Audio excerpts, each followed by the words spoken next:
Olá, tudo bem? Espero que todos estejam bem. Vamos aqui rapidinho para uma palavra de Deus para o nosso coração. Vamos lá?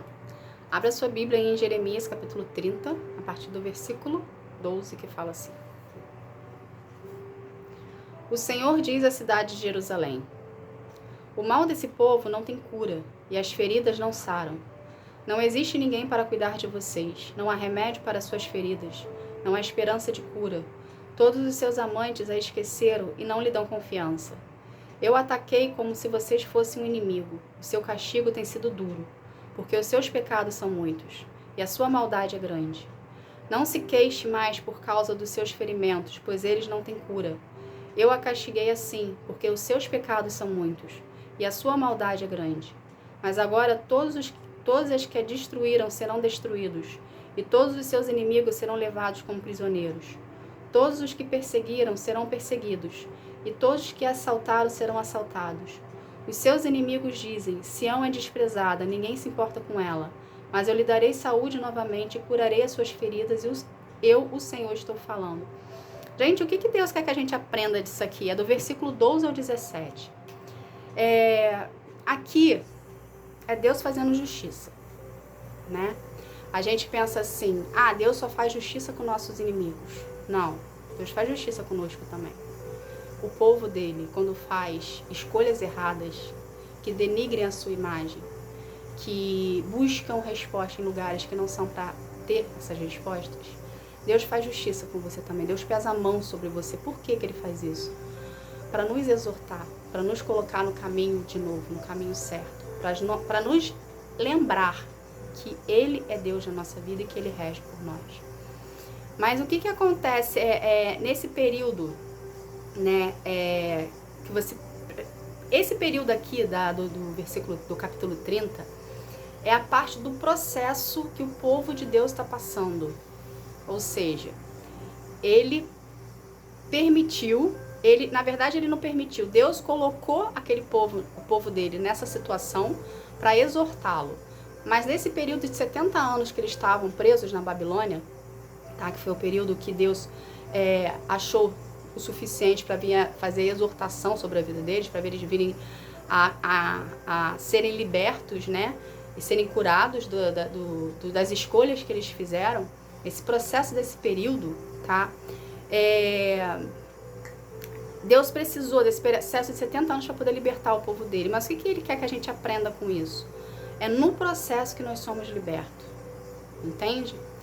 Por que muitas das vezes o que a gente precisa entender é algo, gente? Cada processo é individual. O meu processo é diferente do seu processo, que é diferente do processo da sua mãe, que é diferente do processo da sua esposa, que é diferente do seu processo do seu filho.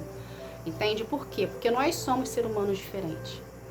E desde quando nós nos dizemos por gente, quando nós começamos a andar com nossos próprios pés, a gente começa a fazer escolhas, tá?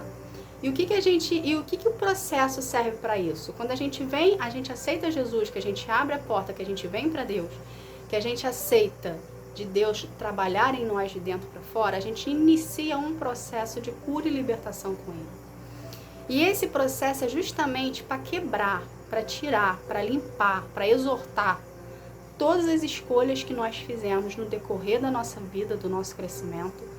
Por falta de conhecimento da palavra, nós fizemos escolhas erradas e essas escolhas grudaram em nós como se fosse cola. Sabe aquele lodozinho? Sabe quando você vai limpar um local que está cheio de limo, cheio de lodo e fica na parede, no azulejo, aquele lodozinho que não sai de jeito nenhum e que precisa de um produto especial para tirar? É a mesma coisa com nós no nosso processo.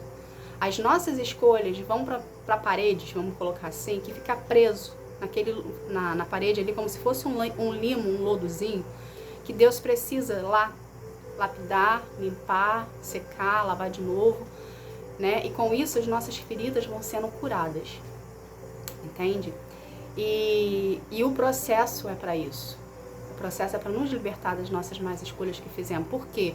Porque quando a gente está fora da presença de Deus, a gente não consegue enxergar que todas as escolhas que nós estamos fazendo vão vir a acarretar consequências.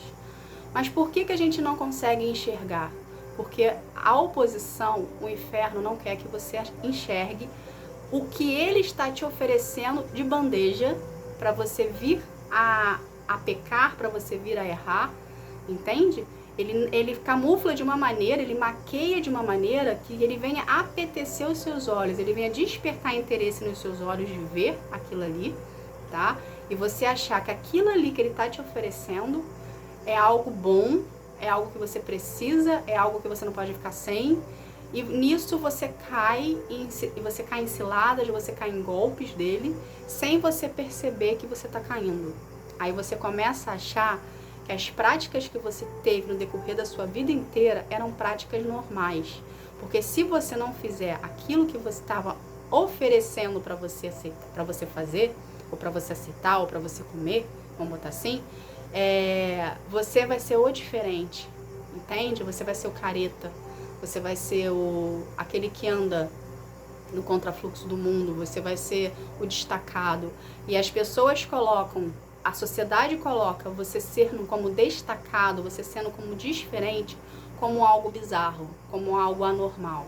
Então, para você querer, né, entrar para a sociedade, para você querer participar de um grupo, né, para você ser aceito, porque você quer a aceitação da sociedade, você quer a aceitação das pessoas à sua volta, você quer ser aceito pelos seus amigos, você quer ser aceito pela sua família. Então você vai lá e faz, e você vai lá e aceita o que eles estão te oferecendo, entende? Só que algo que a gente precisa ter em mente é o seguinte: a oposição, o inferno, ele nos entrega a bandeja. Você tem o livre-arbítrio de escolher se você quer consumir o que está na bandeja ou não. Muitas pessoas culpam o inferno pelos seus más escolhas, pelos seus atos, dizendo que o fato dela estar daquela maneira é culpa dos demônios, é culpa do inferno, é culpa da oposição. Mas, na verdade, a oposição, ela te dá a oportunidade. Quem decide se quer usufruir da oportunidade que a oposição está te dando é você. Da mesma maneira que você escolhe vir para Deus, aceitar Jesus na sua vida e andar nos caminhos do Senhor, da mesma maneira você escolhe se você quer comer as bandejas que o inferno te dá. Entende? Ele não coloca uma arma na tua cabeça e fala assim: eu quero que você faça isso, se você não fizer você vai morrer. Não. Ele te entrega uma bandeja. A bandeja tá aqui. Do jeito que você gosta. Com tudo que você gosta. Cabe a você decidir se você quer ou não. Entende? Aí vai as suas características, vai a sua personalidade, vai ver o que apetece o seu ego, o seu egocentrismo, a sua vaidade, entende? Ele sabe o que você... Da mesma forma que Deus te conhece, gente, a oposição também nos conhece, tá? Do mesma maneira, do avesso também. Ele sabe qual é o seu ponto fraco, ele sabe o que você gosta, ele sabe o que pode te oferecer, que vai te tirar dos caminhos do Senhor, ele sabe tudo isso. Por isso que a gente precisa estar em vigilância 24 horas por dia, por isso que a gente precisa estar na presença de Deus o tempo todo.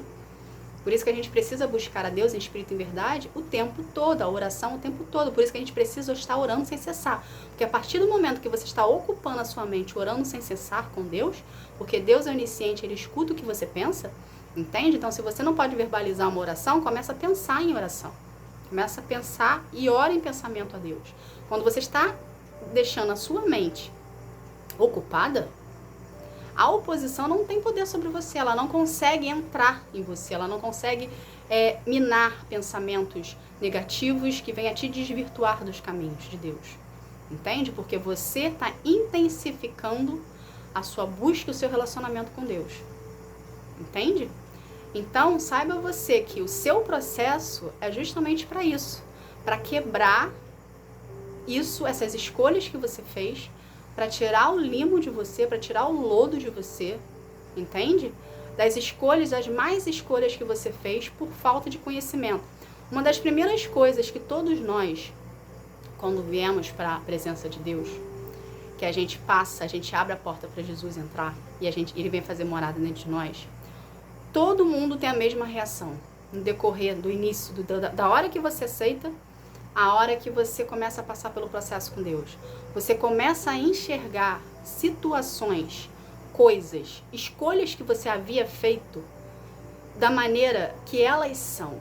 Você começa a sentir nojo, você começa a sentir ranço, você começa a sentir asco pelas decisões que você fez, porque você, na época que você não tinha Deus na sua vida, que você não tinha conhecimento da palavra, você não tinha aberto a porta para Jesus fazer morada em você, você achava aquilo normal. Aquilo normal que a sociedade imbuía, né? Fazia você, se você não o aceitar, você vai ser o diferente. Você começa a ver essas situações com asco, entende? Porque as escamas dos seus olhos, quando a gente vem para Deus, que a gente começa a ter relacionamento com Ele, as escamas dos nossos olhos é tirada. Ou seja, naquela época você não enxergava o que você fazia. Por quê? Porque existiam escamas nos seus olhos, existia um véu nos seus olhos. Por quê? Porque o inferno não queria que você visse o que você estava passando, o que você estava escolhendo. Ele queria te aprisionar, ele queria te manter escravo dele, ele queria te manter você num cativeiro. Entende? E quando você vem para Deus, quando você começa a ter um relacionamento com Ele, quando você começa a buscar Ele na verdade, em espírito e em verdade, e você passa a querer ter relacionamento com Ele, e você permite dele curar, dele te libertar, você começa a enxergar essas situações, essas pessoas como verdadeiramente elas são. Aí você começa a ver que você foi enganado o tempo todo. Entende? Então o processo serve para isso. Entende, gente? Então, saiba você. Abriu a porta, confessou, reconheceu Jesus como o único e suficiente salvador da sua vida, você abriu a porta. Jesus começou a fazer morada em você. O Espírito Santo não habita em lugar sujo, gente. O Espírito Santo precisa limpar. Só que para ele limpar, você precisa permitir. Entende? Então, aceitou Jesus, você é reconhecido como Deus, como filho.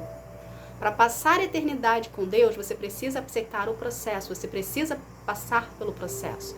Para poder receber as bênçãos de Deus para sua vida, para poder receber as promessas de Deus para sua vida, para poder receber os milagres de Deus para sua vida, você precisa querer passar pelo processo. Você precisa decidir, você precisa ser curado, você precisa ser liberto. Por quê? Porque as coisas de Deus são santas. E Deus precisa te preparar, te purificar para poder você vir receber tudo que Ele tem para sua vida, que é santo, para você se tornar em santidade para Ele, para você se purificar para Ele, para poder vir a receber o que Ele tem. Então, o processo serve justamente para isso, para quebrar todas as escolhas mais escolhas que você fez, que você não sabia, estava fora do seu conhecimento, estava fora do seu entendimento, entende? E no decorrer do seu processo, Deus vai abrindo mais a sua mente, vai abrindo mais a sua visão, e você começa a enxergar coisas e situações que antes você não enxergava. Tá bom, gente? Então, o processo se faz necessário na vida de todos, sem exceção. Então, como é que se inicia esse processo? Você procurando a Deus no seu secreto, você querendo a presença dele, entende? Com o decorrer do seu processo, o próprio Deus vai te encaminhando para o que você deve fazer. Vai ter uma hora que o seu corpo, o seu coração, o seu espírito vai gritar pela presença de Jesus. Você vai querer aceitá-lo como o único Senhor e Salvador da tua vida. Você vai reconhecê-lo, que Ele é suficiente na sua vida e que você não precisa de mais nada. E que aquelas práticas que você tinha no mundo, né, naquelas práticas anteriores de você conhecer a Deus e passar a ter relacionamento com Ele, você vai ver que é supérfluo. Que o vazio continua vazio, que não te preenche em nada, que não te acrescenta em nada. E que você quer mais a presença de Deus. Aí você começa o relacionamento com Ele, você abre a porta, Jesus entra, faz morada, e você começa o seu processo de cura e libertação com Deus. Tá bom? Gente, essa foi a palavra de hoje. Que Deus abençoe a todos. Fique na paz. Tchau, tchau.